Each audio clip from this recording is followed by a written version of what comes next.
Hello everyone, आपका स्वागत है हमारे यूट्यूब चैनल पर। आज हम ICR JRF previous year question paper 2019 discuss करेंगे, साथ में आंसर्स देखेंगे और साथ में क्या क्या इंपॉर्टेंट क्वेश्चंस और बन सकते हैं वो भी हम देखेंगे।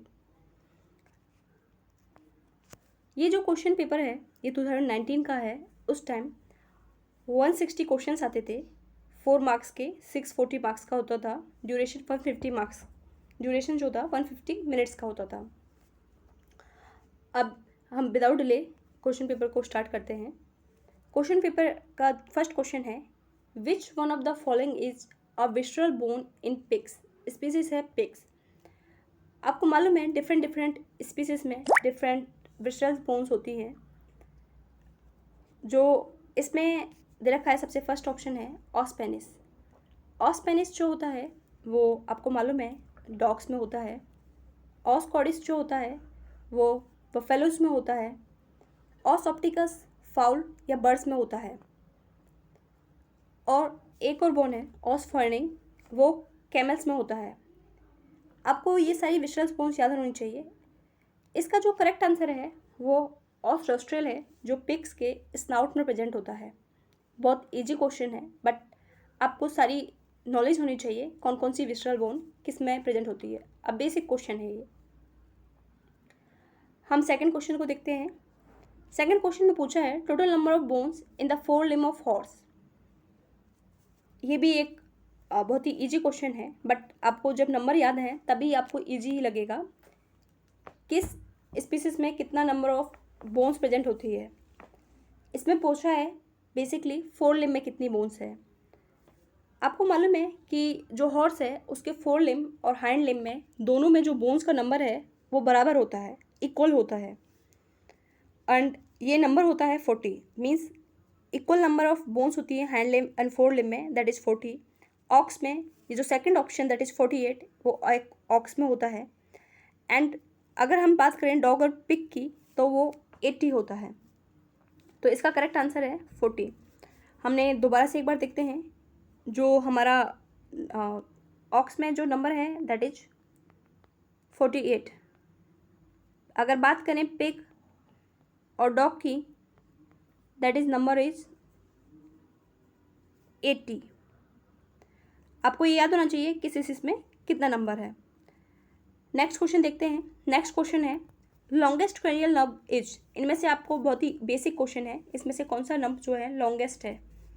Trigeminal, glossopharyngeal, spinal nerve, vagus nerve. कौन सा नर्व जो है सबसे लॉन्गेस्ट नर्व है, सबसे लॉन्गेस्ट पाथ ट्रेवल करता है हमारी बॉडी में या एनिमल बॉडी में, कौन सा नर्व है। आपको मालूम है सबसे लार्जेस्ट नर्व जो होता है ट्राइजेमिनल होता है। आपको मालूम भी होना चाहिए सबसे स्मॉलेस्ट नर्व कौन सा है। सबसे स्मॉलेस्ट नर्व जो है वो fourth nerve that is trochlear nerve सबसे स्मॉलेस्ट नर्व है। सबसे लॉन्गेस्ट नर्व जो है इसका अगर आप आंसर की बात करें that is vagus. Vagus nerve जो है सबसे लॉन्गेस्ट क्रेनियल नर्व है हमारी बॉडी की। अगर ट्राइजेमिनल की बात करें, ये जो नर्व है ये सबसे लार्जेस्ट नर्व है। और अगर ट्रोक्लियर की बात करें, ट्रोक्लियर जो नर्व होती है सबसे स्मॉलेस्ट नर्व होती है। नेक्स्ट क्वेश्चन को देखते हैं। Dental formula for adult sheep. आपको सभी के डेंटल फॉर्मूला मालूम होने चाहिए। और अभी इन ऑप्शंस को देखिए। आपको ऑप्शंस में भी अगर देखा जाए तो आपको मालूम है कि जो रूमिनेंट्स एनिमल हैं इनमें डेंटल पैड होता है। और डेंटल पैड होने की वजह से कैनाइन और इंसीजर्स अपर वाले पार्ट में एब्सेंट होते हैं। तो बाकी जो ऑप्शंस हैं अपने आप में डिलीट हो जाते हैं और आपके पास जो ऑप्शन बचता है वो आपको क्लियरली दिखाई दे रहा है। अगर आप कैनाइंस की भी बात करें तो आपके पास दो ऑप्शंस हैं जिसमें कैनाइन जो है 0 है, फर्स्ट एंड सेकेंड। और आपको मालूम है कि sheep is a ruminant animal और इसमें डेंटल पैड में जो फर्स्ट वाला इंसीजर्स हैं वो भी एब्सेंट रहेंगे। तो इसका आंसर है first, means 32 number of teeth जो होते हैं सीप में होता है। और जो फॉर्मूला होता है 00334033। आपको मालूम होना चाहिए कि डॉग में डॉग का क्वेश्चन भी पूछा गया है एक शिफ्ट में, सेकंड शिफ्ट में उसमें पूछा गया है कि डॉग का डेंटल फॉर्मूला क्या होता है। तो आपको मालूम होना चाहिए 3142 3143। नेक्स्ट क्वेश्चन को देखते हैं। On the basis of quality of yolk the type of egg found in the birds are. हमें योग की क्वालिटी पर बताना है कि किस टाइप का एग बर्ड्स में फाउंड होता है। एलेसिथल, मीजोलेसिथल, मेगालेसिथल, माइक्रोलेसिथल, किस टाइप का एग फाउंड होता है। आपको इन वर्ड्स का मीनिंग मालूम होना चाहिए। एलेसिथल जो योग की क्वांटिटी है बिल्कुल ना के बराबर है और नहीं है। मीजोलेसिथल मॉडरेट क्वांटिटी है। मेगालेसिथल और मैक्रोलेसिथल सेम चीज़ है, काफ़ी हाई क्वांटिटी में। माइक्रोलेसिथल कम क्वांटिटी में है। माइक्रोलेसिथल जो है वो प्रिमिटिव मेमल्स में पाया जाता है। अगर मीजोलेसिथल की बात करें तो ये फ्रॉग, फिशेस, इन एनिमल में पाया जाता है। अगर मेगालेसिथल की बात करें तो इसमें जो योग का अमाउंट होता है काफ़ी अच्छा अमाउंट होता है। तो ये मेनली बर्ड्स और रेप्टाइल में पाए जाते हैं। तो इसका आंसर होगा that is option 3 is correct answer. हमारा जो सेकंड क्वेश्चन है that is cotyledonary placenta is found in. ये कल ही मैंने आपको जो वीडियो थी उसमें बताया था, पूरे प्लेसेंटा के टाइप डिस्कस किए थे। इक्वाइंस में कैसा होता है, जो पिग्स है उनमें क्या, रूमिनेंट्स में कैसा प्लेसेंटा होता है, कार्निवोर्स में कैसा प्लेसेंटा होता है। मैंने बताया था आपको इक्वाइंस और सो में सभी में डिफ्यूज प्लेसेंटा होता है। रूमिनेंट्स में मैंने आपको बताया था कोटिलिडरी प्लेसेंटा होता है। सारे रूमिनेंट्स में कोटिलिडरी प्लेसेंटा होता है। मैंने कार्निवोर्स में, ह्यूमंस में, सभी में बताया था कि आपको किस टाइप का प्लेसेंटा होता है। जिसने वो वीडियो नहीं देखा है वो इसमें बहुत सारे क्वेश्चंस हैं जो उस वीडियो से सॉल्व हो जाएंगे आपके। तो इसका आंसर है इक्वाइंस। नेक्स्ट क्वेश्चंस की तरफ चलते हैं। नेक्स्ट क्वेश्चन है which one of the following does not originate from Mizoram. बहुत बेसिक क्वेश्चन है बट जिसको मालूम है उसी के लिए बेसिक है। आपको मालूम है कौन कौन से, ये आपको मालूम होना चाहिए कौन सा सिस्टम किस लेयर से डेवलप हो रहा है। आपको मालूम है जैसे इंडोडर्म से जो डाइजेस्टिव सिस्टम है और रेस्पिरेटरी सिस्टम डेवलप होते हैं। और अगर हम बात करें मीजोरम से सर्कुलेटरी सिस्टम डेवलप होता है। और आप बात कर सकते हैं कि रिप्रोडक्टिव सिस्टम भी मीजोरम से डेवलप होता है। और जो हमारा नर्वस सिस्टम है वो एक्टोडर्म से डेवलप होता है। तो ये वर्ड्स आप अपनी कॉपी में लिख लें या ये क्वेश्चन के साथ आप अपने नोट्स भी बना सकते हैं।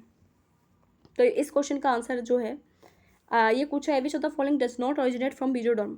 तो ये रेस्पिरेटरी सिस्टम जो है हमारा, रेस्पिरेटरी सिस्टम जो है इस क्वेश्चन का आंसर हो जाता है कि हमारा जो रेस्पिरेटरी सिस्टम है वो हमारा मीजोरम से डेवलप होता है। नेक्स्ट क्वेश्चन है in which of the following animal testis are abdominal. इसमें पूछा है कि किस स्पीसीज में जो टेस्टिस है वो एब्डोमिनल रहती है।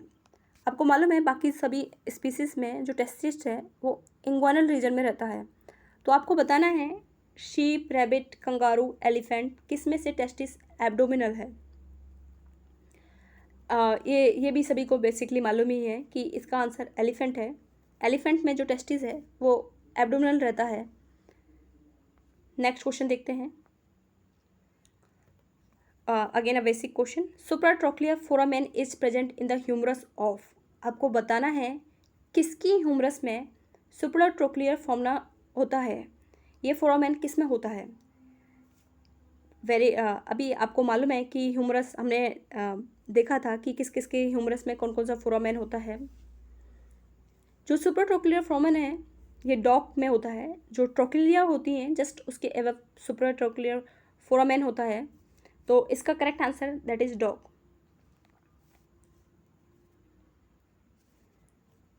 नेक्स्ट क्वेश्चन पूछा है आपसे lateral ventricle communicate with third ventricle through. इसमें पूछा है आपसे कि लैटरल वेंट्रिकल्स जो है वो थर्ड वेंट्रिकल से किससे कम्युनिकेट करते हैं। तो अभी डिफरेंट इसमें ऑप्शन दे रखे हैं foramen Magendie, foramen Monro, foramen of फ्लेस्का, एक्टिडोक्स सिल्वियस। आपको बताना है कि कौन सा ये जो फोरामेन है किसको कनेक्ट कर रहा है। अगर हम बात करें थर्ड वेंट्रिकल को फोर्थ वेंट्रिकल से जो कनेक्ट करता है दैट इज़ जो आपका फोर्थ ऑप्शन है एक्टिडक्ट ऑफ सिल्वियस, ये थर्ड वेंट्रिकल को फोर्थ से कनेक्ट करता है। अगर लेटरल वेंट्रिकल्स की बात करें, लेटरल वेंट्रिकल को थर्ड से कौन कनेक्ट करता है तो इंट्रावेंट्रिकुलर फोरामेन और आप उसको फोरामेन ऑफ मोनरो कह सकते हैं, जो लेटरल वेंट्रिकल को थर्ड वेंट्रिकल से कम्युनिकेट करता है। अगर बात करें फोरामेन मेजेंडाई, ये किसको कनेक्ट करता है, तो आपको याद होगा फोर्थ वेंट्रिकल को, जो हमारा सब एर्कनोइड स्पेस होता है, मीन्स फोर्थ वेंट्रिकल से जब हमारा CSF सेरेब्रोस्पाइनल फ्लूइड जो है पास होता है सब एर्कनोइड स्पेस में, तो फोरामेन मेजेंडाई से होता है। तो आपको याद होना चाहिए कि इसका आंसर है फोरामेन मोनरो, जो लेटरल वेंट्रिकल को कम्युनिकेट कर रहा है थर्ड वेंट्रिकल से। ये इंपॉर्टेंट चीज़ है, आपको याद होना चाहिए कौन सा फोरामेन किससे कम्युनिकेट कर रहा है। आप एक बार दोबारा से देख लें, फोरामेन मेजेंडाई जो है वो हमारा फोर्थ वेंट्रिकल को सब एर्कनोइड स्पेस से कनेक्ट करता है। अगर बात करें हम एक्यूडक्ट सिल्वियस की, तो एक्यूडक्ट सिल्वियस जो है हमारा, ये थर्ड को फोर्थ से कम्युनिकेट कर रहा है। अगर बात करें फोरामेन मोनरो की, तो आपको पता ही है इसका आंसर लेटरल वेंट्रिकल को कम्युनिकेट कर रहा है थर्ड वेंट्रिकल से। नेक्स्ट क्वेश्चन की तरफ मूव करते हैं। Which the following cell not present in parathyroid gland. आपको मालूम है बहुत बार क्वेश्चंस पूछे जाते हैं पैराथायरॉयड और थायरॉयड्स के जो टाइप्स ऑफ सेल्स हैं उनकी बेसिस पे। इसके ऑप्शंस देखते हैं। पहला है एडिपोसाइट्स, नाम से ही पता लग रहा है कि एडिपोसाइट्स एडिपोज टिश्यू से रिलेटेड है और ये फैट के स्टोरेज के लिए रिस्पॉन्सिबल है। अगर बात करें चीप सेल्स की और ऑक्सीफिल सेल्स की, ये आपको अच्छे से मालूम है कि ये पैराथायरॉयड ग्लैंड में प्रेजेंट होता है। पैराफोलिकुलर और फॉलिकुलर, ये बोथ टाइप ऑफ जो सेल्स हैं ये प्रेजेंट होते हैं हमारे थायरॉयड ग्लैंड में, और ये रिस्पॉन्सिबल हैं पैराफोलिकुलर ग्लैंड, जो पैराफोलिकुलर सेल्स हैं ये PTH के सिक्रेशन के लिए रिस्पॉन्सिबल होते हैं, PTH हार्मोन के सिक्रेशन के लिए रिस्पॉन्सिबल होते हैं। तो क्वेश्चन है which of the following cells are not present. आपको मालूम चल गया chief cells and oxyphil cells जो हैं वो पैराथायरॉयड में प्रेजेंट है। जो पैराफोलिकुलर सेल्स जो हैं वो हमारे पैराफोलिकुलर सेल्स जो हैं हमारे थायरॉयड ग्लैंड में प्रेजेंट है। तो इसका आंसर है थर्ड। नेक्स्ट क्वेश्चन है gestation period of buffalo and mare are. ये मैंने कल ही डिस्कस किया था वीडियो में। तो आपको मालूम था, मैंने याद कराया था, बफेलो का 10 मंथ 10 डेज, मेयर का 11 मंथ 11 डेज। अगर आप देखें तो इसमें से कौन सा ऑप्शन आपको ज़्यादा अप्रॉक्स लग रहा है, मीन्स अगर देखा जाए 10 मंथ 10 डेज के इक्वल कौन सा ऑप्शन आपको इक्वलेंट लग रहा है, और 11 मंथ 11 डेज के अप्रॉक्स। तो इसका करेक्ट आंसर जो है वो सेकंड है। ये ज़्यादा अप्रोप्रिएट लग रहा है बाकी के कंपेरिजन में। नेक्स्ट क्वेश्चन देखते हैं। Mature functional corpus luteum of cyclic non pregnant animal is called. इसमें अगर क्वेश्चन को और थोड़ा मॉडिफाई करें तो ये पूछ रहा है कि mature functional corpus luteum of cyclic animal, और साइक्लिक एनिमल ही नॉन प्रेग्नेंट एनिमल होता है, उसको आपको थोड़ा कंफ्यूज करने के लिए साइक्लिक नॉन प्रेग्नेंट एनिमल का है। तो इसके ऑप्शन है corpus luteum haemorrhagicum, corpus luteum verum, corpus luteum graviditatis, corpus luteum spurium. तो अगर आपको देखा जाए तो आपको मालूम होना चाहिए कौन कौन सा कार्पस ल्यूटियम, ये क्वेश्चंस भी काफ़ी बार रिपीटेड होते हैं। कार्पस ल्यूटियम वेरम और कार्पस ल्यूटियम स्पूरियम। और ये जो कार्पस ल्यूटियम अगर हम बात करें वेरम की, ये हमारा प्रेग्नेंट एनिमल में होता है, और कार्पस ल्यूटियम स्पूरियम जो है हमारा साइक्लिक एनिमल में और साइक्लिक नॉन प्रेग्नेंट एनिमल में होता है। कार्पस ल्यूटियम हेमोरेजिकम, जब हमारा पूरा ब्लड वेसल से सेपरेट होता है और पूरा ब्लड वेसल्स का फ्लो होता है, तो उसको कार्पस ल्यूटियम हेमोरेजिकम कहते हैं। और कार्पस ल्यूटियम ग्रेविडेटिस, जब कार्पस ल्यूटियम जो है हमारा एक तरह से डिसअपियर होने वाला हो या ग्रेविटेड फेस में हो, उसको कार्पस ल्यूटियम ग्रेविटेडिस कहते हैं। तो इस क्वेश्चन का जो आंसर है वो ऑप्शन नंबर, अगर देखा जाए तो इसका आंसर जो है कार्पस ल्यूटियम स्पोरियम होगा। Option number 4 is correct answer. Corpus luteum verum जो है हमारा, ये आंसर जो है वो प्रेग्नेंट एनिमल में है। और अगर बात करें नॉन प्रेग्नेंट और साइक्लिक एनिमल का, तो कार्पस ल्यूटियम स्पोरियम है। Preferred site for taking pulse in goat is. इसमें से कौन सी साइड्स है जो प्रेफर्ड की जाती है, कौन सी आर्टरी है वो प्रेफर्ड है पल्स लेने के लिए गोट में? ऑप्शंस हैं फीमोरल आर्टरी, जो आपको मालूम है हैंड लेग में प्रेजेंट होती है, carotid artery, coccygeal artery, facial artery. आपको मालूम होना चाहिए कौन सी स्पीसीज में कौन कौन सी आर्टरी रिस्पॉन्सिबल होती है। अगर हॉर्स की बात करें तो हॉर्स की अगर हम बात करते हैं तो अगर आपको मालूम है एक्सटर्नल मैक्सिलरी आर्टरी जो होती है वो रिस्पॉन्सिबल होती है पल्स के लिए। काऊ की बात करें तो आपको मालूम है मिडिल कॉक्सिजियल आर्टरी जो होती है वो रिस्पॉन्सिबल होती है पल्स लेने के लिए।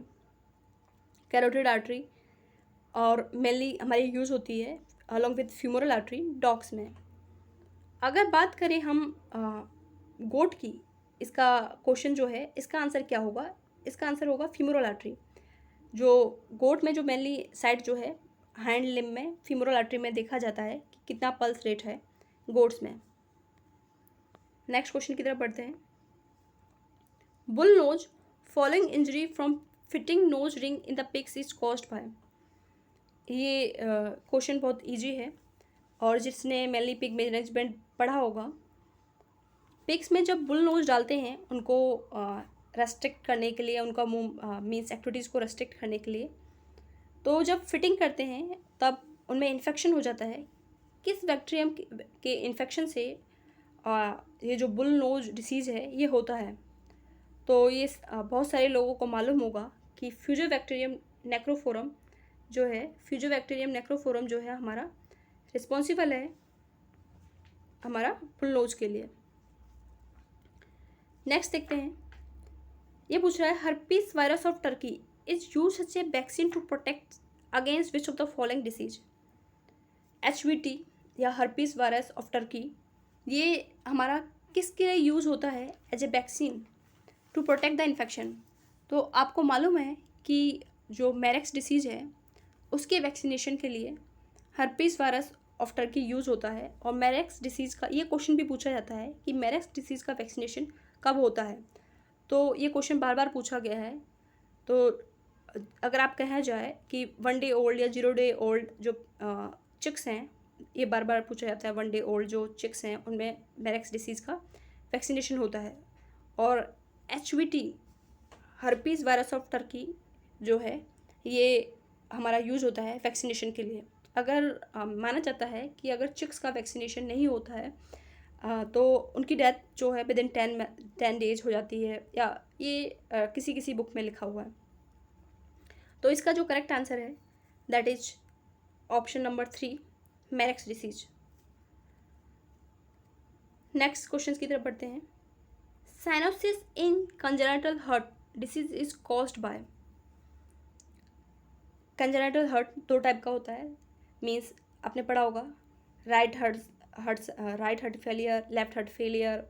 तो ये पूछ रहे हैं कि साइनोसिस किस टाइप के में होता है, मीन्स जब हमारा लेफ़्ट साइड का हार्ट वर्क नहीं कर रहा है, राइट साइड का हार्ट वर्क नहीं कर रहा है, किस टाइप के, मतलब जब हमारा ऑक्सीनेटेड डीऑक्सीनेटेड जो ब्लड है वो मिक्सिंग हो रही है, तो आपको बताना है कि cyanosis in congenital heart disease is caused bye pulmonary valvular insufficiency.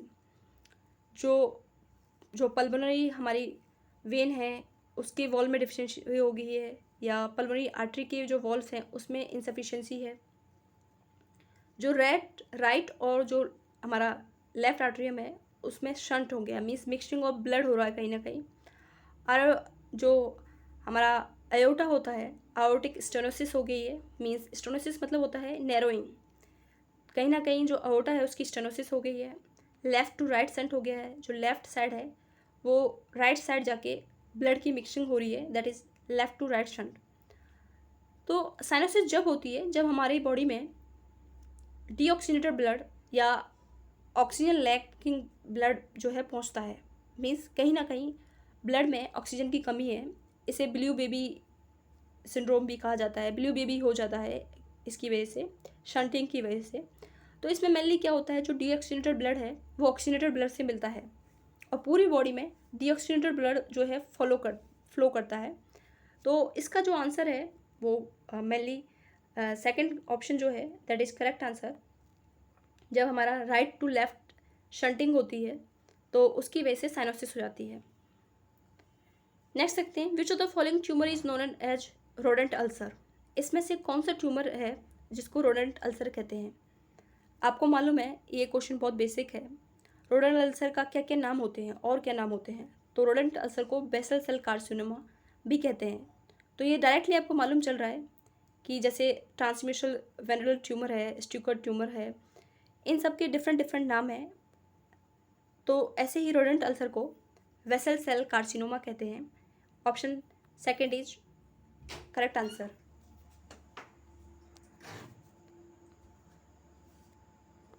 Next question देखते हैं, hog cholera virus has affinity for. जो हॉक कोलेरा वायरस है इसकी एफिनिटी किसके लिए है। एपिथेलियल सेल्स के लिए, एंडोथेलियल सेल्स के लिए, नर्व सेल्स के लिए, हेपेटोसाइट्स के लिए। इसकी जो मेनली एफिशिएंसी है या आप कहें एफिनिटी जो है, ये ब्लड वेसल्स को अफेक्ट करता है और इसकी मेन जो एफिनिटी है वो एंडोथेलियल सेल्स के लिए है। नेक्स्ट क्वेश्चन पर चलते हैं, सीकल कॉक्सीडियोसिस इन चिकन। चिकन्स में सीकल कॉक्सीडियोसिस किसकी वजह से होती है।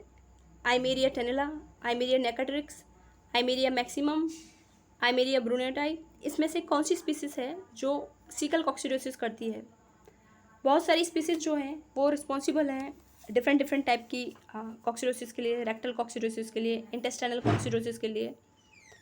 अगर हम बात करें सीकल कॉक्सीडियोसिस की, सीकल कॉक्सीडियोसिस जो होती है हमारा एमेरिया जो है एमेरिया टेनेला से होती है।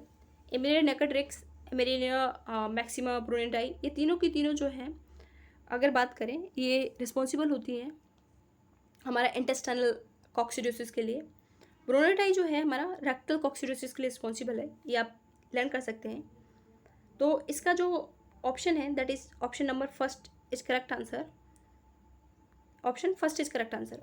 एमेरिया tenella is responsible for caecal coccidiosis. ये क्वेश्चन बहुत बार पूछा गया है। आइमेरिया ब्रूनेटाई जो है रिस्पॉन्सिबल है रेक्टल कॉक्सीडियोसिस के लिए। ये दोनों के दोनों ऑप्शन जो है ये रिस्पॉन्सिबल है हमारे इंटेस्टाइनल कॉक्सीडियोसिस के लिए। नेक्स्ट क्वेश्चन पर बढ़ते हैं, urolithiasis may be caused by deficiency of. किस विटामिन की वजह से यूरियोलिथिसिस होता है। तो आपको मालूम होना चाहिए कि इसमें से कौन सी विटामिन है जो यूरियोलिथिसिस का मतलब क्या होता है, यूरिनरी ट्रैक्ट में कैल्कुलाई की या स्टोन का formation. Vitamin A, vitamin B, vitamin C, vitamin D, कौन सी ऐसी विटामिन है जो रिस्पॉन्सिबल है यूरियोलिथिसिस के लिए।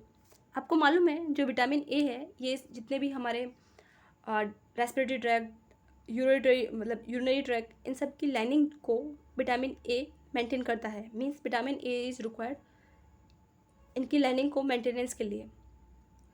अगर विटामिन ए की डिफिशिएंसी हो जाएगी तो जो मेम्ब्रेन है उसकी स्लफिंग ऑफ होती है और कहीं ना कहीं वो रिस्पॉन्सिबल होता है इन्फेक्शन के लिए और वहाँ पे कैल्कुलाई फॉर्मेशन के लिए। पूरा यूरिनरी ट्रैक्ट की मेंटेनेंस के लिए, उनके एपिथेलियम के मेंटेन के लिए हमें विटामिन ए रिक्वायर्ड होता है। तो इसका जो आंसर है that is vitamin A. In cattle buffalo zebra markings in intestine during necropsy are seen in. Cattle buffalo में ऐसी कौन सी डिसीज है जिसमें जेब्रा मार्किंग इंटेस्टाइन में दिखाई देती है नेक्रोप्सी के टाइम। मीन्स पीएम करने पे हमें जेब्रा मार्किंग जो है किस डिसीज में दिखाई देगी, ब्लैक क्वार्टर्स में। आपको मालूम है ब्लैक क्वार्टर्स में मेनली हमारा जो नेक्रोटाइजिंग है, मसल्स का नेक्रोटाइजेशन होता है। फुट और माउथ डिसीज में हमारा जो काप्स है उनमें मायोकार्डिटिस दिखाई देता है। रिंडर पेस्ट में हमें आपको मालूम है कि जो रेक्टम रीजन है उसमें जेब्रा मार्किंग ये उसका एक स्पेसिफिक मार्क है इस डिसीज का। पॉक्स में जो लीजन्स हैं वो मेनली आपको मालूम है पॉक्स लीजन्स डिफरेंट होते हैं। अगर इस क्वेश्चन का आंसर जो है अगर देखा जाए जेब्रा मार्किंग किस में होता है ड्यूरिंग नेक्रोप्सी और पीएम, तो option third is right answer. Next question की तरफ चलते हैं, false gate in sheep is caused by. False gait किस में हो, किसकी वजह से होता है, स्ट्रेसोबिस, हाइपोडर्मा, क्राइसोमिया, मेलोफेगस ओविना। तो इनमें से कौन सी स्पीसीज है जो ईस्टर सोबिस के लिए रिस्पॉन्सिबल होती है? तो इसका अगर हम आंसर देखें, ऑप्शन फर्स्ट जो है दैट इज ईस्टर सोबिस is responsible for false gate in sheep. Next question देखते हैं, length of oestrous cycle in days in cow is. कल ही मैंने आपको बताया था सारी ईस्ट्रस साइकिल जितने जितने एनिमल्स की है मैंने याद कराई थी आपको, और मैंने आपको बताया था काउ में अप्रॉक्सीमेटली 21 डेज़ की होती है। तो इसमें से जो ऑप्शन है आपको दिख रहा है कौन सा ऑप्शन ज़्यादा अप्रॉक्स है 21 डेज़ के। अगर बात करें 17 to 25, 17 से 25 के बीच में ही 21 आ रहा है। 13 से 17 मीन्स आपको मैंने बताया था शीप का जो साइकिल है वो 17 डेज़ का होता है। डिफरेंट एनिमल के डेज़ मैंने आपको कल याद कराए थे। तो इसका जो ऑप्शन है that is option first it correct answer. Next question को देखते हैं, पूछ रहा है फिजियोलॉजिकल एनेस्ट्रॉम इज नोटिस्ड ड्यूरिंग। आपसे पूछा है कि फिजियोलॉजिकल एनेस्ट्रॉम है कब नोटिस होता है। फिजियोलॉजिकल, पैथोलॉजिकल एनेस्ट्रस भी हो सकता है, लेकिन ये फिजियोलॉजिकल की बात कर रहे हैं। तो अगर थोड़ा सा भी अगर हम माइंड लगाएं तो आपको देखिए बाकी जो कंडीशंस हैं वो दिख रही हैं आपको। प्रेगनेंसी है, ममीफिकेशन है, मायोमेट्रा है, स्यूडो प्रेगनेंसी है। अगर देखा जाए प्रेगनेंसी में भी एनेस्ट्रस होता है, ममीफिकेशन में तो एनेस्ट्रस होता है दैट इज, लेकिन वो पैथोलॉजिकल है। पायोमेट्रा में भी अगर देखा जाए तो पैथोलॉजिकल है। स्यूडो प्रेगनेंसी जो है आपको मालूम है वो भी एक फिजियोलॉजिकल थिंग है। और प्रेगनेंसी में भी जो एनेस्ट्रस है इसका जो तब भी इसके जो ऑप्शंस थे और जो इसका आंसर था वो डाउट में था, बट इसका आंसर अगर आप देखा जाए फिजियोलॉजिकल एनेस्ट्रस मेनली। अगर स्यूडो प्रेगनेंसी जो है अगर देखा जाए तो ये भी फिजियोलॉजिकल है, बट कभी कभी ये इसकी पैथोलॉजिकल कंडीशंस भी हो सकती हैं। या फिर आप देख सकते हैं इसका जो मेन आंसर अगर देखा जाए फिजियोलॉजिकल कंडीशन आप प्रेगनेंसी को भी बता सकते हैं, और फिजियोलॉजिकल कंडीशन आप स्यूडो प्रेगनेंसी को भी कह सकते हैं। लेकिन इसका आंसर जो मेन है वो आप प्रेगनेंसी को लेकर चलें, फिजियोलॉजिकल एनेस्ट्रस प्रेगनेंसी में होता है। Nucleus of which of the following gives cart wheel appearance. इसमें से कौन सा सेल है जिसका न्यूक्लियस कार्ट व्हील अपीयरेंस देता है? तो आपको मालूम है जो प्लाज्मा सेल्स होते हैं इनका करेक्टरिस्टिकली न्यूक्लियस का जो सेफ है that is cart wheel appearance. ये बहुत ही बेसिक क्वेश्चन है और ये सभी को मालूम होता है। Next question is chicken infectious anaemia virus belong to genus. आपको बताना है ये जीनस दे रखे हैं इसमें से किस में चिकन इन्फेक्शियस एनीमिया का वायरस बिलोंग करता है। पारो वायरस, गायरो वायरस, एरिथ्रोवायरस, टेपेंडो वायरस। तो आपको याद है कि चिकन इन्फेक्शियस एनीमिया का जो वायरस होता है सिंगल स्टैंडर्ड वायरस होता है और ये मेनली रिस्पॉन्सिबल होता है चिकन इन्फेक्शियस एनीमिया के लिए। तो इसका ऑप्शन है option number second. Next question is Zepp's operation is used in ear infection, ear haematoma, laceration of ear, otitis media. बहुत सारे बच्चे कंफ्यूज हो जाते हैं ईयर हेमाटोमा में, ओटाइटिस में, ईयर इन्फेक्शन में किस में जेप्स ऑपरेशन यूज होता है। जेप्स ऑपरेशन में क्या करते हैं, जो हमारी लेटरल कैनाल होती है उसको हम रिसेक्शन करते हैं ड्रेनेज के लिए, जो अंदर हमारा इन्फेक्शियस मटेरियल होता है उसके ड्रेनेज के लिए, और ये क्रोनिक ओटाइटिस में किया जाता है। और इसका जो आपको ऑप्शंस दिख रहे हैं तो इसका जो आंसर है that is fourth one is correct, otitis media, उसके लिए यूज होता है जेप्स ऑपरेशन। नेक्स्ट क्वेश्चन देखते हैं। आज के लिए ये वीडियो काफ़ी लंबी हो गई है। अभी इसके बाद हम जो पेपर में जो बाकी क्वेश्चंस हैं हम नेक्स्ट वीडियो में डिस्कस करेंगे, और उसके बाद जो पेपर है हमारा 2020 का, 2021 का, सारे पेपर्स हम ऐसे डिस्कस करेंगे। साथ में जो और भी प्रीवियस ईयर क्वेश्चंस है 2018 के हम डिस्कस करेंगे। Thank you for watching.